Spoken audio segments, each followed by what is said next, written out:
بسم الله الرحمن الرحیم. السلام علیکم ورحمۃ اللہ وبرکاتہ. قدرمنو محمد علی جوهر تاسو په درنه خدمت کې حاضر دی. نن د رزل ټي وي تر طرف نه رتا سره یو څو خبرې شریکوم. قدرمنو یو ورځ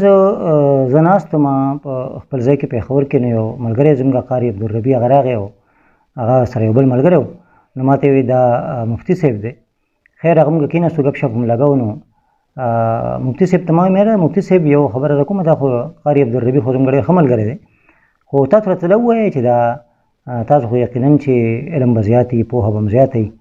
اسلام بزیات خبرې نو ما ورته مې اسه بس غب شپ لګاو نو مې دا رزق چې کوم دی کنه د رزق د فراخ کولو لپاره یا د رزق په اسانه باندې د ګټلو لپاره یا په اسانه باندې هغه رزق رسیدلو لپاره تاسو په خپل باندې سره سي نسخه تاسو ته یوز کوئ مته هغه ډیره زبردست خبره وکړه ډیره مزیدار خبره وکړه هغه متاسو یقینا چې خبرې خو بیا هم چې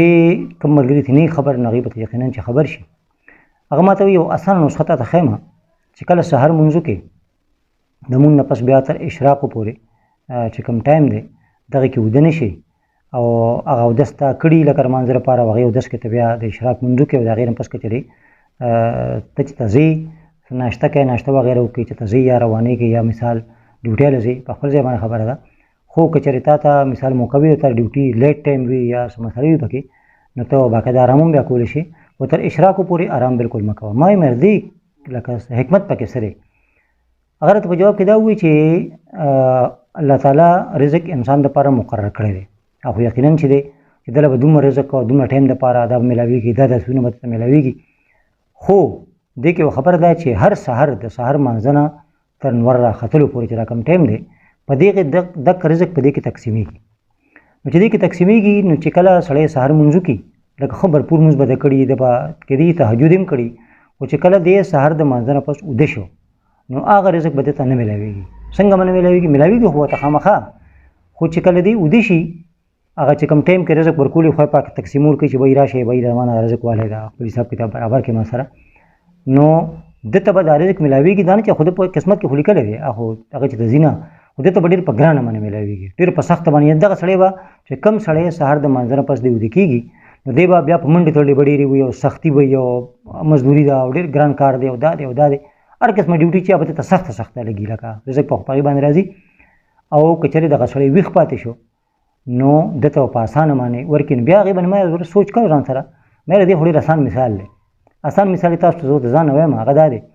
مثلا زما محمد اکرم ته 1000 روپۍ دي مثال خبره کوم زما گاونډي دی یا ملګری دی او هغه ماته وایي چې زه به سبا کې خیر راځم او طالب دا 1000 روپۍ سحر وختي در کوم ته ګوره د کوره چې ته ځم اوس هغه راغی او ورې وټکاو زمونږه یا ټاله وکړه یا زنجیر وړکاو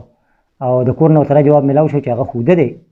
نو ستاسو په خیال باندې دا یو فطري خبره ده دا زموږ تقاضا را داسي چې کله دی واپس کیږي او دغه کار خو دوم چې دغه پیسې راوړي ودلې ورکول کله دی واپس کیږي دی به یقینا چې په غوسه کیږي دی کې دی چې بدري کندروم ځان سره وکي چې دا ظالم بچی ته ماویل چې زب سبا کې سار راته بجې راځم او دی ګورو درې پرې د خپل کار دی کې بیا واپس راځي بیا د زمانه غټي یا بیا واپس ګرځي نو یقینا چې دا خبره چې سوچ کې به دی خبره باندې اوس کچره دی ویخ وې د کم ټایم ول ویخ انده به یقینا چې خپل پیسې اغستې وي اوس د خپل پیسې دی غته دوله قرض ورکړي وي یار څه چکر چو هغه ته ملاو نشوي دی بیا هغه پسې خامخا شل پیری ور پسې کوي او ته کله و چې نشتا کله و چې بار تللی کله و چې څنګه چللی کله به د کستن ور کوي ولی چې په خپل ځان ود پاتې کړو دک مثال د دې رزق دی چې الله تعالی تا ته وایي چې دغه ټیم وی خوسه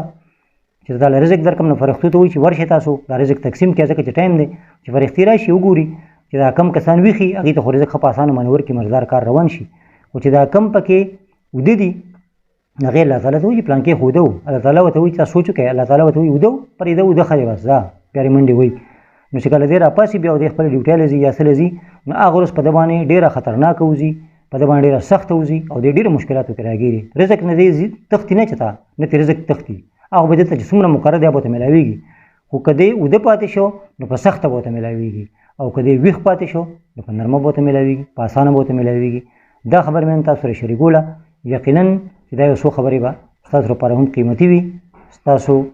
ډیره زیاته مننه او شکریہ